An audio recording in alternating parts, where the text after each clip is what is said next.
Oi a todos, meu nome é Frederico, eu sou gastroenterologista da Prefeitura de Belo Horizonte e junto com o Dr. Márcio Galo, nós estamos aqui hoje para poder falar sobre os critérios de priorização para a marcação de endoscopia digestiva alta da Prefeitura de Belo Horizonte.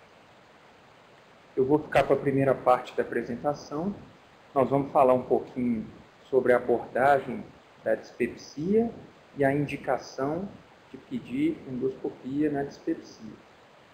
E depois o Dr. Márcio Galo, que é médico regulador da Prefeitura, vai entrar nos critérios propriamente ditos.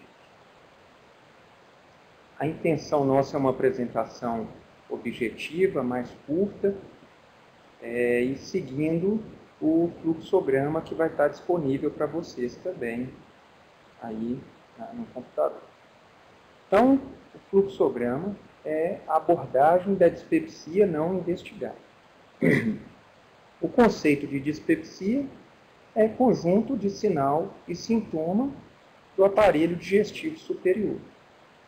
Então, teoricamente, no capítulo lá da semiologia, todo sinal e sintoma acima do ângulo de trás pode ser conceituado como dispepsia. No caso da dispepsia não investigada, que é o primeiro quadrinho aí do nosso, fluxo, o paciente chegou para a gente com dispepsia não investigada. A primeira pergunta é: esse sintoma iniciou após os 45 anos? Ou esse sintoma, associado ao início desse sintoma, a gente pode observar algum sinal de alarme? Que aí, no caso, estaria para nós aqui os sinais de alarme no fluxograma: idade, perda de peso não intencional, um despertar noturno da dor, uma disfagia de início recente, linfadenopatia, massa abdominal, anemia, etc. Se sim,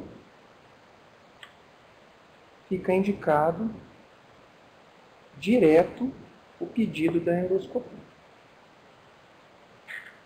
Caso essa resposta seja não, ou seja, essa dispepsia se iniciou antes dos 45 anos e não há nenhum sinal de alarme, caberia uma segunda pergunta.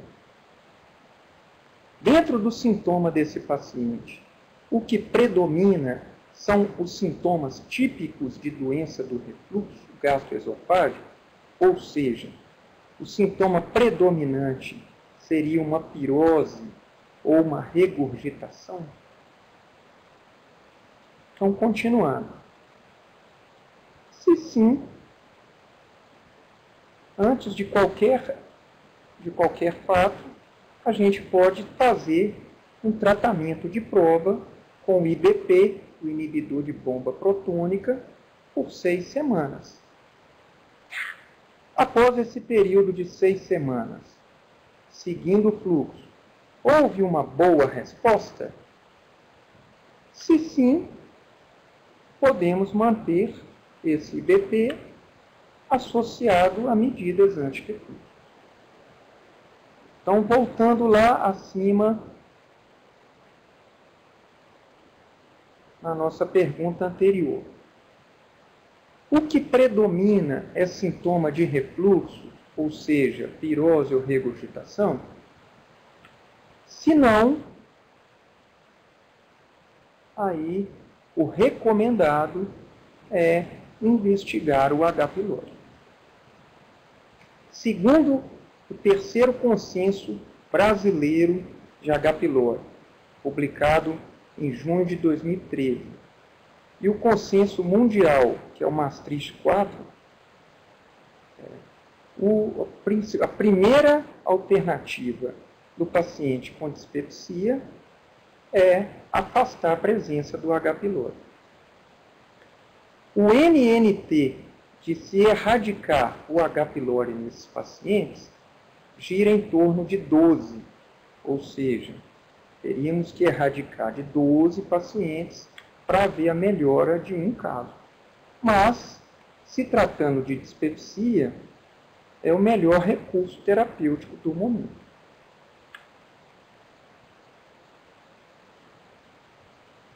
Avaliar necessidade de IBT em caso de dor ou de pró-cinético em caso de empachamento, enquanto o paciente aguarda a endoscopia.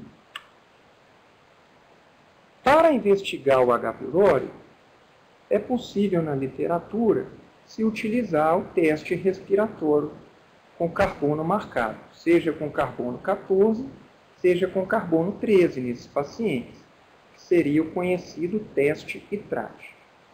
Mas enquanto isso não é uma realidade no nosso serviço, na prefeitura, fica indicado nesses pacientes investigar o H. pylori através da endoscopia. Algumas considerações antes de terminar a apresentação. A primeira consideração é que sempre no paciente com dispepsia, a gente deve pensar em parasitose, tentar afastar a presença de parasitose e também tentar afastar a presença de uso de anti-inflamatório, que muitas vezes pode estar sendo usado sem até mesmo que o paciente saiba. Um exemplo disso é paciente utilizando sal de fruta que tem ácido acetilsalicílico. Outra consideração na abordagem terapêutica é fundamental uma escuta qualificada desse paciente. É fundamental reforçar a relação médico-paciente, orientações na mudança do estilo de vida, prática da atividade física, orientar a dieta, procurar alimentar menor volume, mais vezes ao dia, evitar fritura, alimentos gordurosos, reduzir, se possível, cessar o uso do cigarro, reduzir o uso da bebida alcoólica. E para o tratamento medicamentoso, se o predomínio for de dor, já dissemos que é o inibidor de bomba, se o predomínio for de desconforto, já falamos sobre o pró-cinético. Agora, a gente conta com alguns outros recursos em determinados casos. A gente tem uma resposta boa com o uso de antidepressivo tricíclico em dose baixa, com efeito mesmo de analgesia central. A gente pode também usar quando o sintoma predominante for saciedade precoce, e isso pode nos dizer um relaxamento defeituoso do fundo gástrico, a gente pode usar o recurso também da buspirona ou do agonista do 5-HT1. A dispepsia é muito comum no nosso meio e cada caso deve ser individualizado na medida da experiência do médico e na sua relação com o médico-paciente. Então, esse é o fluxo da endoscopia do município. A intenção nossa era de simplificar, né? Mas à medida que houver alguma dúvida, alguma dificuldade, estaremos disponíveis aí para contribuir. Então é isso, agradecer, muito obrigado, e passar a palavra agora para o Dr. Márcio Gato.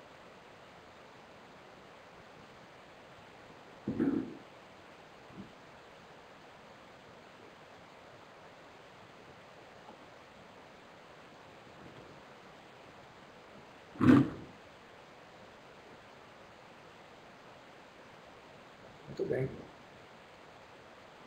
Olá a todos. Então, eu sou Márcio Galo, sou regulador da Secretaria Municipal de Saúde e contribuí aqui com o Frederico no desenvolvimento desse trabalho que nós estamos trazendo para vocês, que tem o intuito de facilitar e adequar a priorização dos pacientes à endoscopia digestiva. Para iniciar, então, eu gostaria de dizer a vocês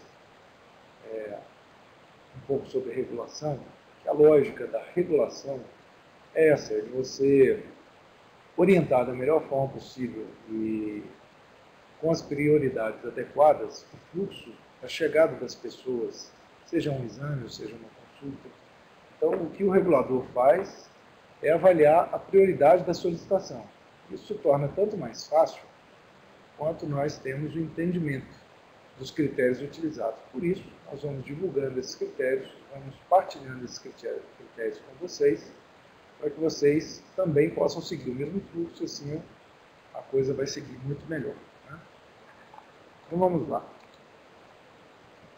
Aqui eu não vou me ater muito, esse fluxo é o fluxo que o Frederico acabou de apresentar. Então, os critérios que estão aqui estabelecidos para abordagem da dispepsia no investigado. Lembrando vocês, apenas para reforçar, que a permanência desses sintomas deve ter uma duração mínima de pelo menos 3 a 6 meses. Lembrando aquelas circunstâncias que o Frederico expôs do uso de anti-inflamatórios, né, de algumas circunstâncias pontuais que podem levar a sintomas dispépticos que precisam ser afastadas antes que a gente pense em seguir com a propedêutica. Eu não vou me ater aqui, que já foi falado. Vamos entrar então na questão da regulação. Né? Então, para que a gente inicialmente tenha uma mesma conduta, nós vamos dividir então as prioridades da regulação em altíssima, alta, média e baixa. Serão fruto de uma priorização pelo regulador os casos de altíssima prioridade. Então, o que é isso?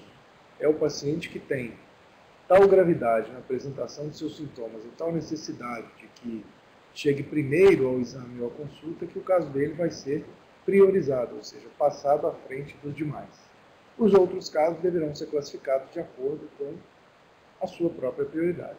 Então, a prioridade altíssima, ou seja, a regulação, aqueles casos que devem ser submetidos à avaliação do regulador para passar à frente dos demais, são as dispepsias com sinais sugestivos de doença neoplásica do trato digestivo superior, do trato gastrointestinal superior, então, disfagia ou dinofagia em idosos, emagrecimento significativo, maior que 10% do peso original, massas, linfadenopatias, e também os indivíduos que ao início dos sintomas têm mais de 45 anos de idade, e os indivíduos com história de hemorragia digestiva que não tenham endoscopia prévia, nunca fizeram endoscopia e se apresentam com essas duas circunstâncias, ou o início dos sintomas depois dos 45 anos de idade, ou um histórico de hemorragia digestiva. Para a prioridade alta, ou seja, os que não serão mais submetidos à regulação, mas são prioridade alta, começamos com os dois casos expostos acima, mas aqueles indivíduos que já tenham, em algum momento, feito uma endoscopia digestiva, em algum momento. Indivíduos que ao início de sintomas tenham mais de 45 anos de idade, mas que já tenham feito em algum momento, podem ser colocados em prioridade alta. E esses com histórico de sangramento, não agudo. Depois nós vamos falar dos casos de pronto atendimento. Então, histórico de hemorragia digestiva nos dias anteriores, sem repercussão hemodinâmica, e os sintomas dispépticos persistentes, ou seja, aqueles que não deixam o indivíduo, que tem uma permanência ao longo do tempo, em maiores de 45 anos de idade. É importante citar todos os tratamentos que já foram feitos para conhecimento do regulador e entendimento do caso, e que não tenham endoscopia nos últimos 2 anos. Então, aqui na prioridade alta, nós estamos falando dos casos que têm que chegar à endoscopia, com um pouco mais de prioridade do que os de média e baixa.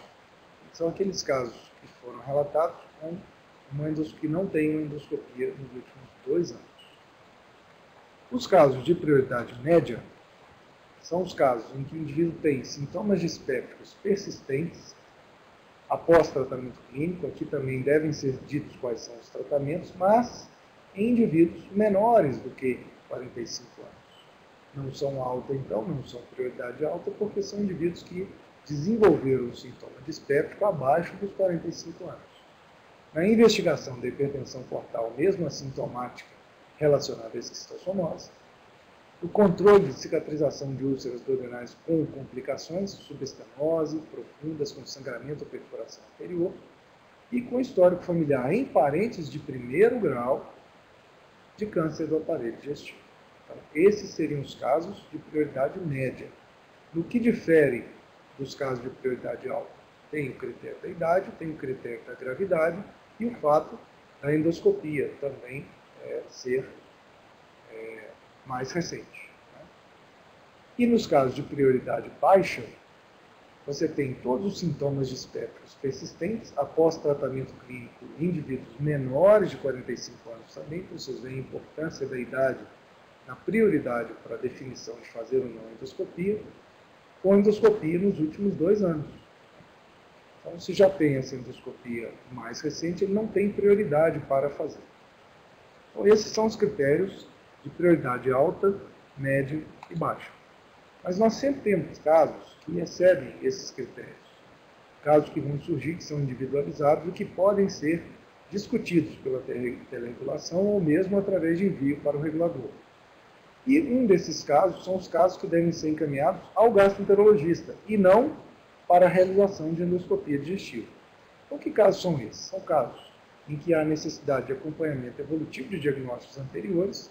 Frequentemente nós encontramos endoscopias com operações, mas o fato é que esses pacientes que têm metaplasia, displasia, lesões adenomatosas, gastrite atrófica, megaesôfago, esses pacientes vão precisar de acompanhamento. Então, o médico da atenção básica não poderá dar o acompanhamento adequado, e sim o especialista. Por isso, nós entendemos que eles são prioridade para o encaminhamento ao especialista.